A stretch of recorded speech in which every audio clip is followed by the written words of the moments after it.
Welcome to HortTube. My name is John Putnam. This is the second video you will see me standing on the Mississippi River in Arkansas answering gardening questions. I did a bonus one this week, just kind of catching up, honestly, on some of the questions you guys have asked over the last few weeks. There have been so many great questions.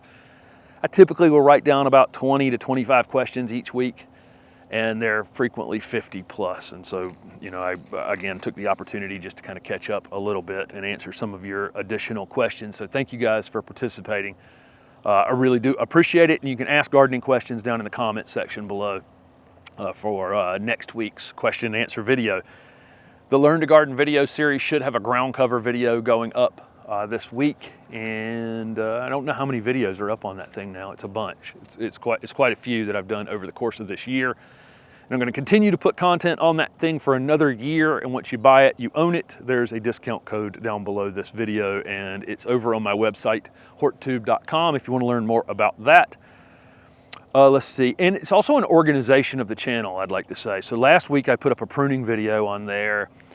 The pruning video was not probably my best pruning video ever, but down below it, I put every pruning video that I've ever put up on the channel linked there. So it would basically organize my thoughts on pruning on the Learn to Garden series, plus then gave you the opportunity, if you wanted to find the other 10 pruning videos that I've done easily on the channel. So there you go. I went to see, you will have seen a video this past week from Dr. A, from Dr. Armitage's garden down in Athens, Georgia. Always fun to go and hang out with Dr. Armitage. I always just end up laughing about half the time in the videos. He's always got so many one-liners.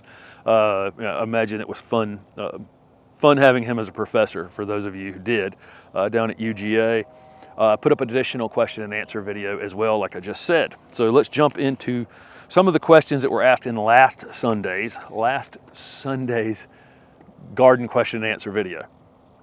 So somebody asked about planting in a woodland area, about damaging the roots on those existing trees. It's such a small amount of damage that I just wouldn't worry about it, unless you're digging in big 25-gallon containers, and then that can be a bit more problematic. But I tend to want to plant smaller container things in those wooded spaces. Your biggest issue there is the amount of time it takes to establish a plant. So people say you need to water them until they're established. Well, something being established can happen really quickly if there's no competition around it. But in a established wooded space like that, it may take a couple years or more for those plants to be able to hold up well against those existing trees. So keep in mind, if you're planting into those spaces, you're going to need to be thinking about it for 2 years, 3 years maybe, that those plants are out there kind of struggling against those existing trees, just trying to get themselves established.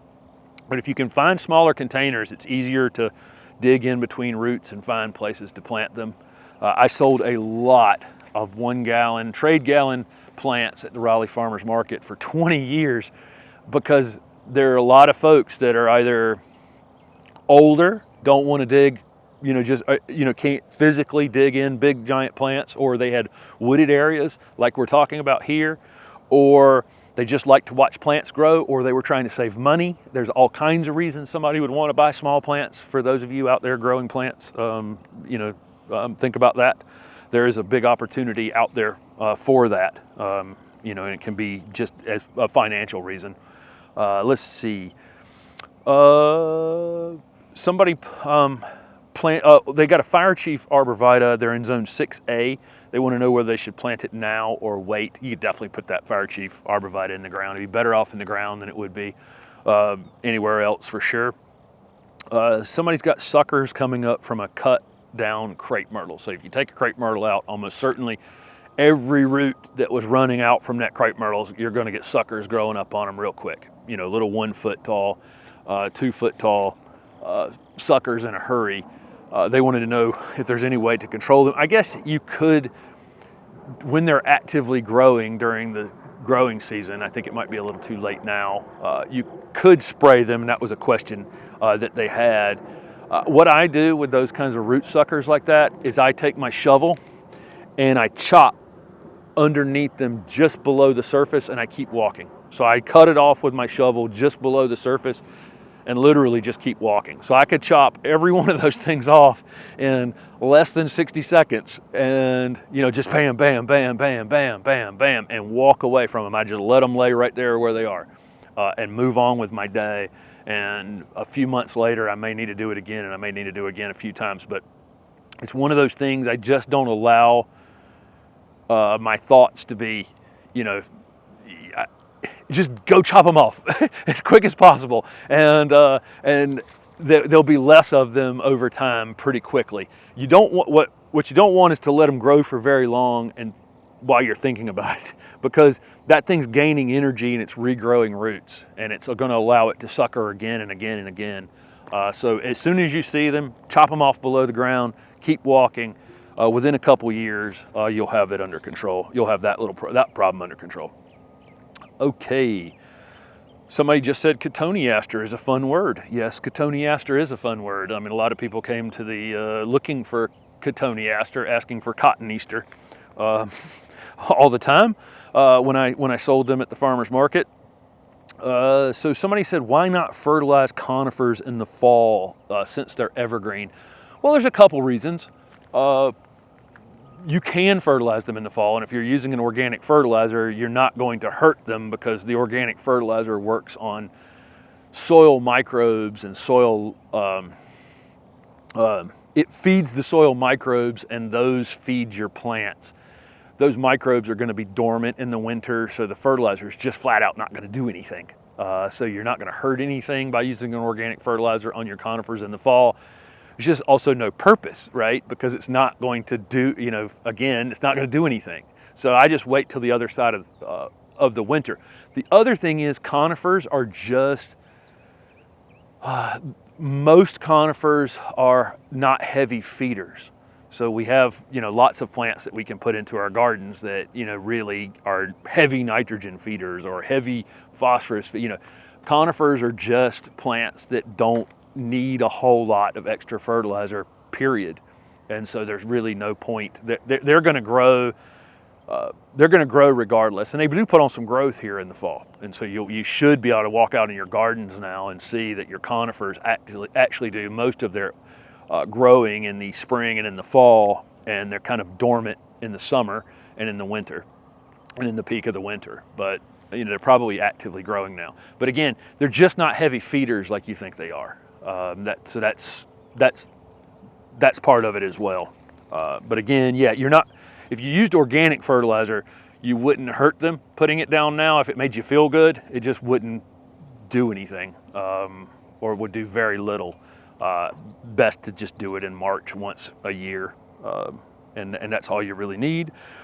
Let's see.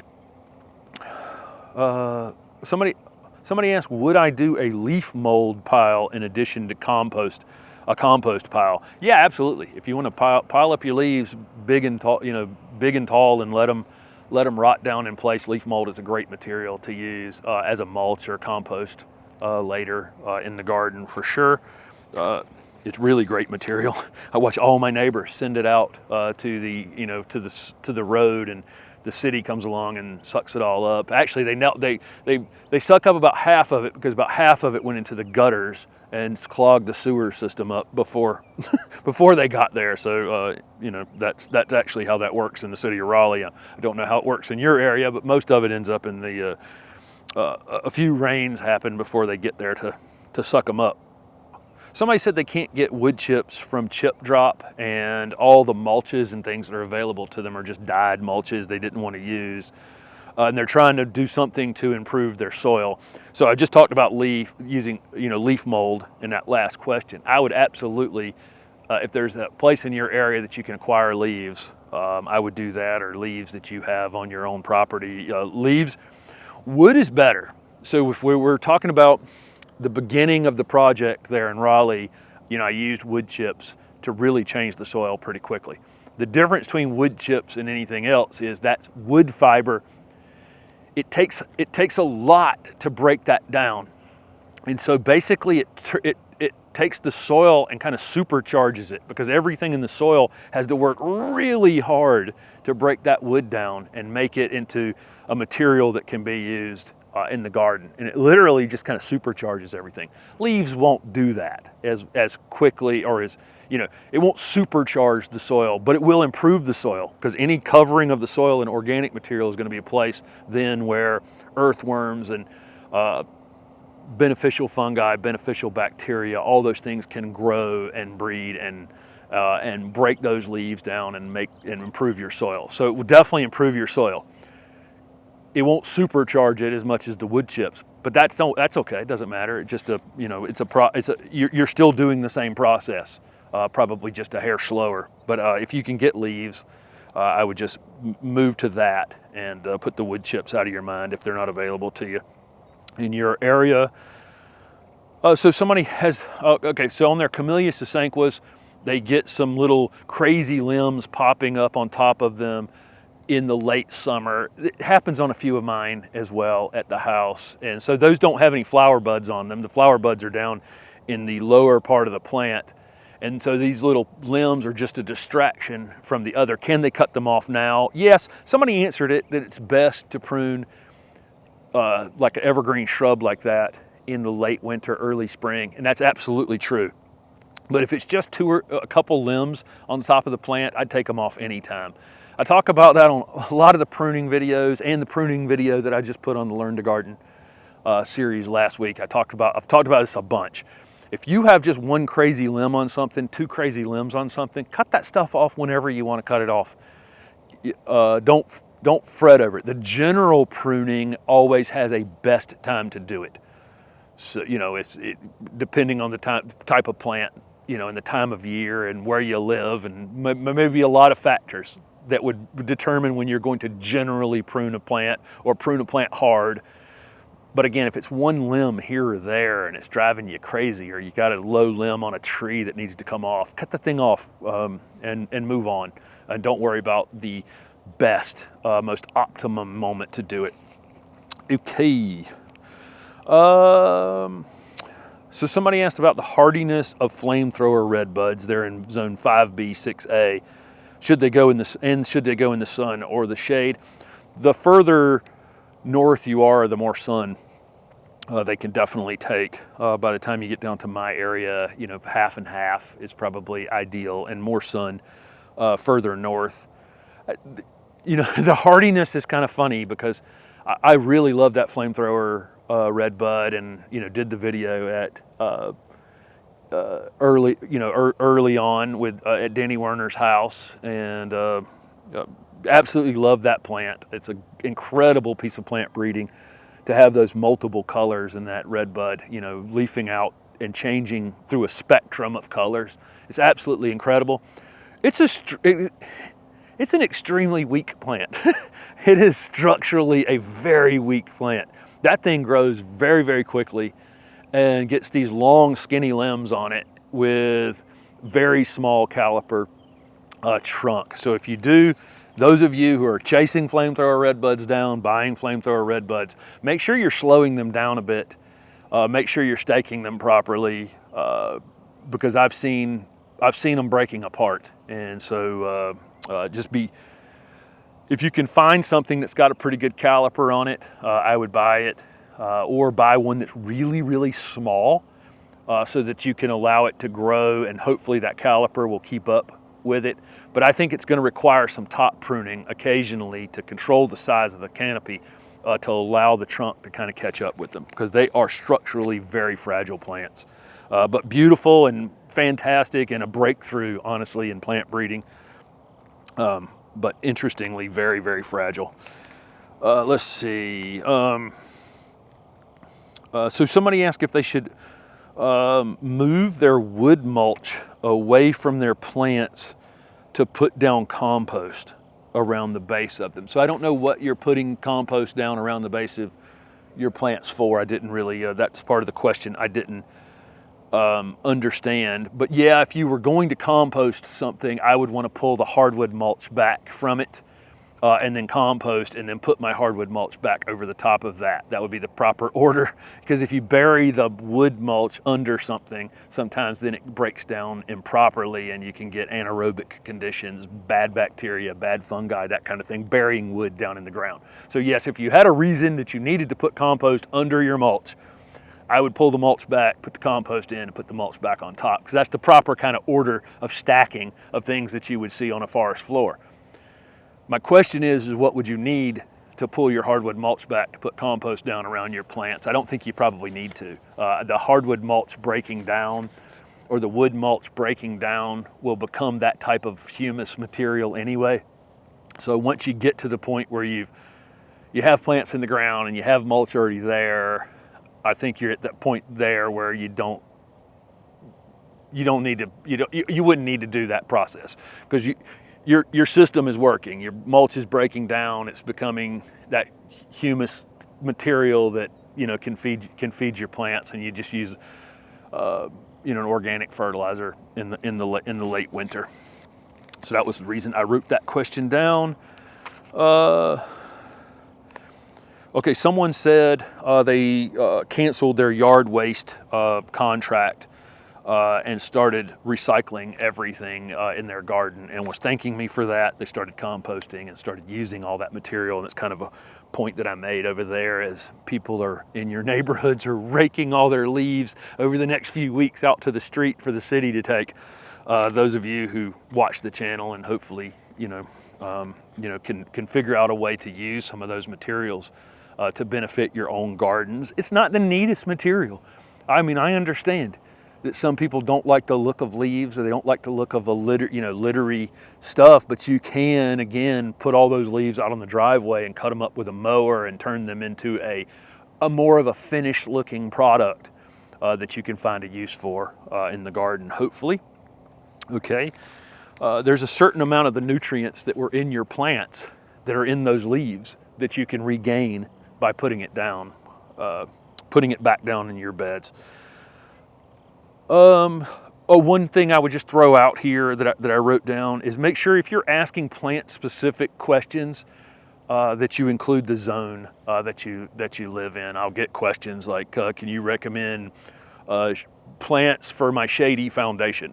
And that's the whole question, and I don't know what zone you live in, so it's really hard to answer those questions for you. Just throwing that out.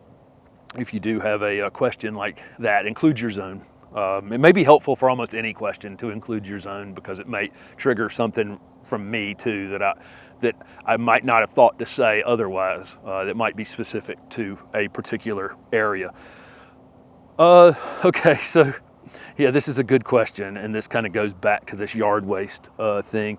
Somebody, a landscaper, I think in the I actually don't know where they were, but they were talking about the maintenance of their clients' beds versus my own. So back when I was doing landscaping and doing landscape maintenance and installation, did I use the same techniques I use in my own garden on those? It completely depended on the client. So we have an area in Raleigh called, that we have a belt line that runs around Raleigh. Interstate 40 goes through this, kind of the south part of the city. And then we have 440, or the belt line, that runs a circle around the city. Kind of inside the Beltline area is a lot of the older neighborhoods. A lot of the folks that live in those neighborhoods are really, the clients that I had there would allow me to do more natural landscaping, a lot more natural look, natural stones and natural, letting the garden have winter, leaving leaves on the ground, doing the types of gardening that I do now. Those are the types of space. But when I got out into some of the suburban areas in North Raleigh or in Cary or Fuquay Varina, the look definitely changed to a lot of really very almost over-maintained garden spaces. And I just kind of didn't like it. I stopped landscaping in Cary. I stopped landscaping a lot of the landscape work I did in North Raleigh, and I really concentrated on the customers who fit what I liked to do, what I was proud of, what I thought was the look that I liked. So I kind of, as my company matured in a way where I got to start interviewing customers, you know, when you start a business, you're like thankful to be working, right? Thankful somebody would hire you. At some point, I started interviewing the customers the same way they were interviewing me. And I made sure that I fit what, you know, we both fit one another, right? The thing that I like to do is the thing that they were happy with. And once I got to that point in my company, I was much happier doing it. I thought the clients that I was working for were happy that I was there. And so, you know, keep that in mind. You know, at some point, if you own a business, you're free to interview the customer just like the customer's interviewing you, to make sure that they're a match for you, the same as they're trying to make sure you're a match for them. Okay, I don't want to litter.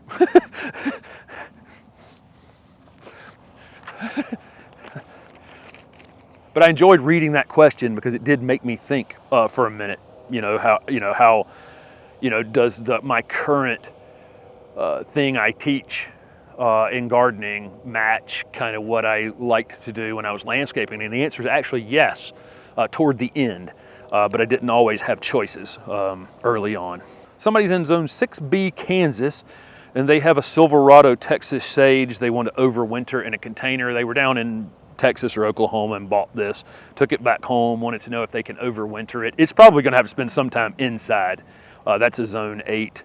Texas sage is zone 8 to 10, and you're in 6B. You're definitely going to want to take this into the house. On days that it's above freezing, have it outside in the container, but anything below freezing is probably a danger to that sage. So you're probably going to want to bring it inside anytime that it's going to be below freezing.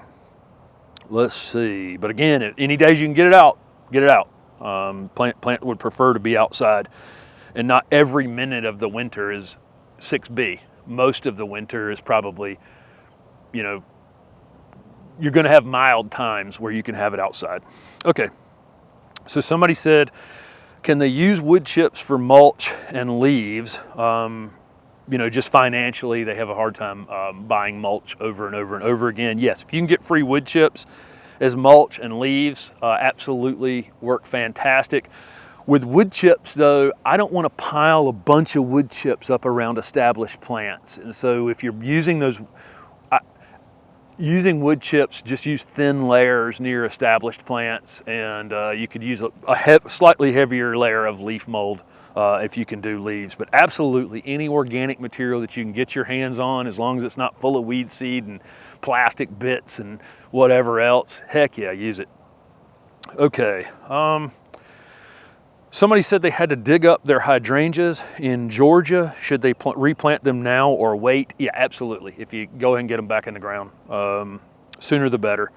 You won't have any problem. There's pretty much no hydrangea down in Georgia zone 8 that you're going to have a problem with for the winter. Somebody asked if I have Baptisia in the garden right now. No, but I do love Baptisias, and there's several, a native one that I really, really want to get my hands on, and a couple particular ones I want to get my hands on. So they asked me what my opinion of these new Baptisias are. They're beautiful. I mean, there's some that are just, it's amazing to me how far the breeding on Baptisia has come so fast. The plants look fantastic without flowers. It's absolutely amazing, and they're so incredibly vigorous. Hard to dig out of the ground, honestly. But I'm amazed at the plant breeding going on in some of these plants. How far, how quickly. But they're like little formal soldiers out in the gardens now. So somebody asked how big I've ever seen a ruby slippers oak leaf hydrangea. I've seen one 6 feet tall. So it's a dwarf, but again, these plants don't have off switches. And I think I said that in the last question and answer from Friday, was these plants will frequently, again, they just don't have off switches. It's not like somebody's telling it to stop growing, but you could probably keep ruby slippers 3 to 4 feet. But I've seen it 6 feet tall and wider than that. Somebody bought several small Japanese maples and they've lost their leaves early. is not abnormal. And this particular year with the heat and drought stress we've had, you know, when we were the video that I put up with Dr. Armitage this week, his were just nuked. Basically, all the tops of his Japanese maples were, you know, brown leaves, you know, falling off rather than, you know, having any kind of leaf turn this year. The leaves are just falling off, and they were falling off already, even on established ones. It's just that kind of year. It won't hurt them, but it's, you know, not the best fall for them, at least in the south where we are. Somebody asked how to stop monkey grass. So I'm guessing that you have Liriope spicata. So there's lots of different species of Liriope, but the two main ones that we use in ornamental landscaping are Liriope muscari, which is the clumping Liriope. It's the one you definitely want if you're buying Liriope. It's the clumping Liriope. Then there's Liriope spicata. That's the one that trails. Okay, and trust me, you don't want it. Even if you think you want it, you don't want it. You'll eventually lose control over it. They want to know how to stop it. It's got to be dug out. There's really no way. I had Liriope spicata at the nursery for years, and it was wandering, you know, it just got out of a pot somehow and was, you know, in between rows at the nursery, and Roundup wouldn't kill it. It like ate Roundup like it's, you know, like a dessert, you know. It was just gonna, nothing will kill it. It's absolutely amazing. And you think you've killed it, and you still haven't killed it.